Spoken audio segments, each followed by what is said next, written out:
Hello everyone, good morning, welcome to my class.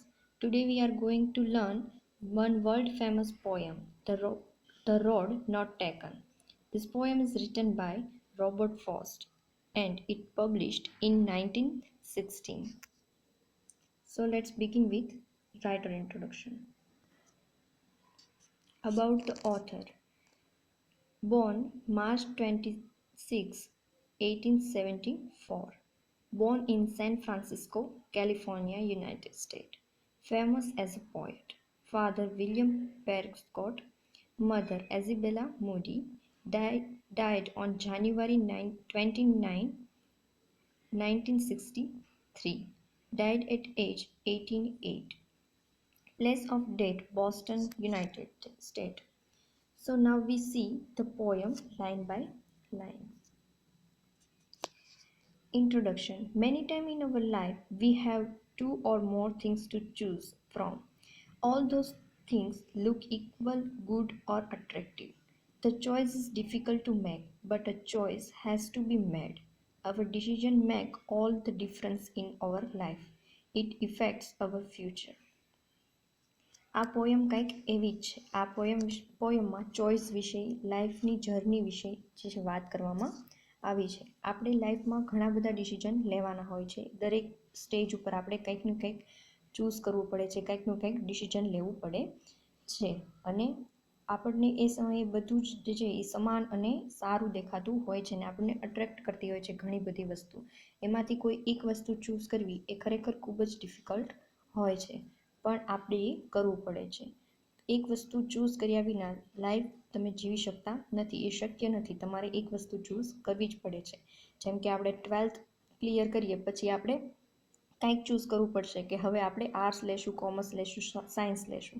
આપણે ત્રણેય વસ્તુ ભણી શકતા નથી. આપણે એક વસ્તુ ચૂઝ કરવી પડે છે ને પછી લાઈફમાં એ વસ્તુ એ ચોઈસની સાથે સાથે આપણે કામ કરવું પડે છે. અને એ આપણી પૂરી લાઈફને અને આપણા ફ્યુચરને પણ ઇફેક્ટ કરતું હોય છે. આ પોયમમાં કંઈક એવી જ વાત કરવામાં આવી છે.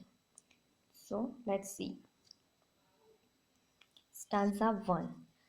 Two roads diverged in yellow wood, and sorry, I could not travel both. એટલે રાઇટર જે સ્પીકર છે એની પાસે બે રસ્તા છે. એક યેલો વુડ, એક પીળા વૃક્ષોવાળા જંગલની વાત છે. આ ઓટમની સિઝન મતલબ પાનખર ઋતુની વાત જે છે આમાં છે. એટલે એની આ યેલો વુડ્સ જે છે અહીંયા આપ્યું છે. અને યેલો અહીંયા જે યેલો વુડ્સની વાત કરવામાં આવી છે તો એ એક સિમ્બોલ છે.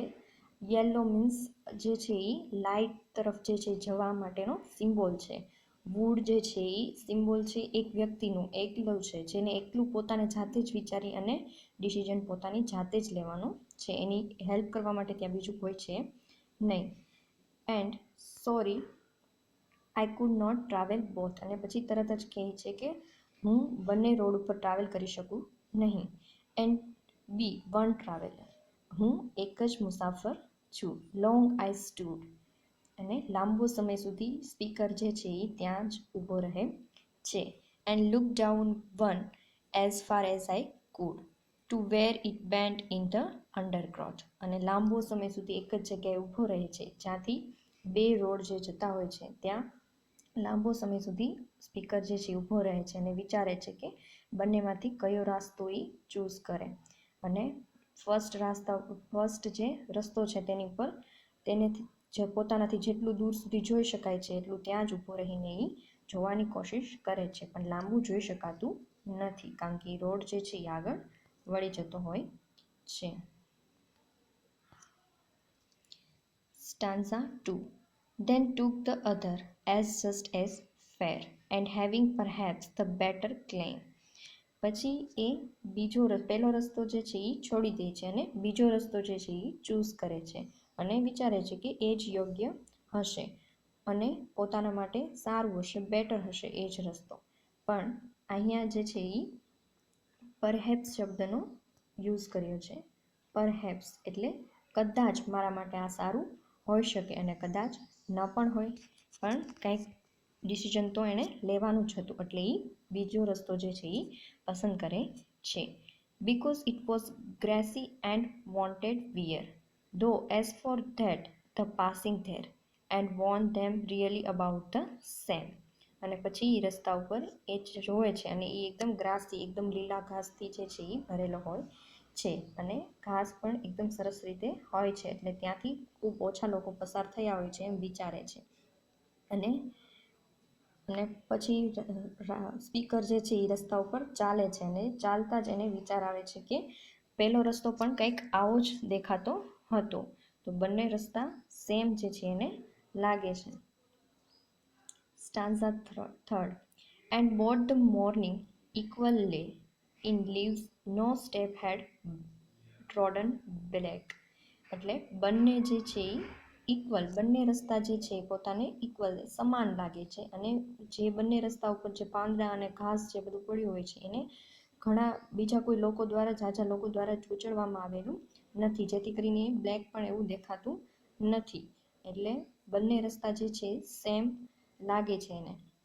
ઓ I kept the first for another day. અને પછી એ વિચારે છે કે હું પહેલો રસ્તો જે છે એ પછી ક્યારેક બીજા કોઈ દિવસે જે છે એ ટ્રાય કરીશ, એના ઉપર પછી ક્યારેક ચાલીશ. Yet knowing how way leads on the way I doubted if I should ever come back. એટલે પછી તરત જ એને વિચાર આવે છે, એને એવું કે હું ક્યારેય આ રસ્તા ઉપરથી પાછો ફરી અને પહેલો રસ્તો જે હતો એના ઉપર ચાલી શકીશ, એ ટ્રાય કરી શકીશ.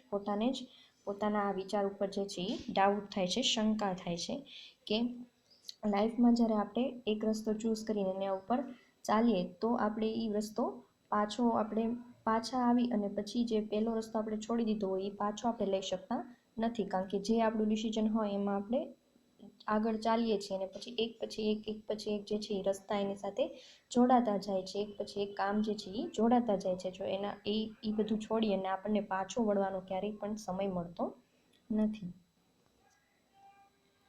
Stanza fourth. I shall be telling this with a sigh, somewhere edges enhance. અને ફોર્થ સ્ટાન્ઝામાં પોએટ જે છે એ ફ્યુચરમાં પહોંચી જાય છે. આઈ શેલ બી, અને અહીંયા એક સાય એવો વર્ડ પણ યુઝ કરવામાં આવ્યો છે. એનો મિનિંગ થાય છે આહ ભરવી, કે પોએટને આમ પોતાને થાય છે કે દુઃખ થાય છે કે એક સેડનેસ સાથે બોલે છે કે હું વર્ષો પછી એજીસ એન્ડ એન્જીસ પછી હું કોઈકને આ જે છે એ સ્ટોરી કહેતો હશું કે મારી પાસે આવી રીતે હું એક દિવસ જંગલમાં જે છે ઊભો હતો અને મારી પાસે આવા બે રસ્તા હતા, જેમાંથી મેં આ બીજો રસ્તો જે છે એ પસંદ કર્યો છે. Two roads diverged in wood and I took the one less travelled by. અને મેં જે છે એ એક જંગલ હતું એમાં બે રસ્તા હતા અને એમાંથી મેં જે છે એ આ બીજો રસ્તો પસંદ કર્યો છે, અને એવો રસ્તો પસંદ કર્યો છે જ્યાં ઓછા મુસાફરો જે છે એ ચાલ્યા હતા. Message of this poem. We can also say that moral of the poem. Robert Frost's poem, The Road Not Taken, seems to hold out the motto that life is a continuous journey, full of diversions now and then. The important thing is to move on without looking back. Robert ફ્રોસ્ટની જે આ poem છે the road not taken, એ કંઈક એવી જ વસ્તુને આપણે વાત કરે છે કે લાઈફ એક કન્ટિન્યુઅસ જર્ની છે, સતત ચાલતી એક જર્ની, મુસાફરી છે, જેમાં ઘણા બધા વળાંકો અને ઘણી બધી વસ્તુઓ આવતી હોય છે, જેમાં આપણે ઘણા બધી ચોઈસ કરવી પડતી હોય છે, ઘણા બધા ડિસિઝન લેવા પડતા હોય છે. બેટર એ છે કે આપણે જે પણ ડિસિઝન લીધું છે એના ઉપર આપણે કન્ટિન્યુઅસ ચાલીએ, પાછળ વળીને જોવાથી આપણને કાંઈ મળવાનું નથી. એકવાર આપણે ડિસિઝન જે લઈ લઈએ છીએ, જે વસ્તુ ચૂઝ કરી લઈએ છીએ, એની સાથે આપણે કન્ટિન્યુઅસ જે છે એ આગળ ચાલવું જોઈએ. પાછળ વળીને એ વિચાર કરવાથી કંઈ ફાયદો નથી થતો કે મેં આ સારું કર્યું કે ખરાબ કર્યું. This poem encourages self-reliance, reinforces the power of independent thinking. The poet does not moralize about choice. He simply says that choice is inevitable and you will never know till you have lived the difference.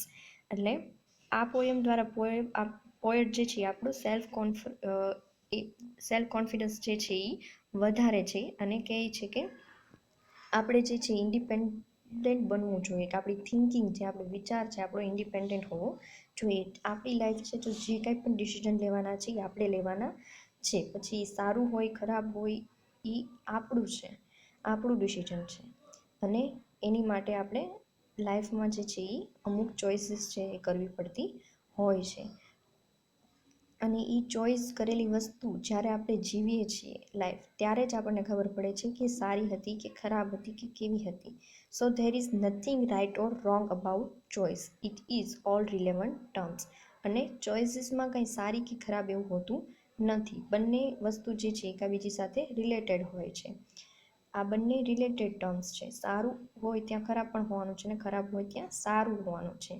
એ આપણી નજર, આપણું દૃષ્ટિકોણ જે છે કે આપણે એ વસ્તુને કેવી રીતે લેવી, આપણા ડિસિઝનને આપણે કેવી રીતે વળગી રહેવું, કે આપણે જે ચૂઝ કર્યું છે એને આપણે સારી રીતે લઈએ અને એમાં આપણે આગળ વધીને કરીએ કામ, તો એ આપણા માટે સારું જ રહેવાનું છે, સારું જ બનવાનું છે.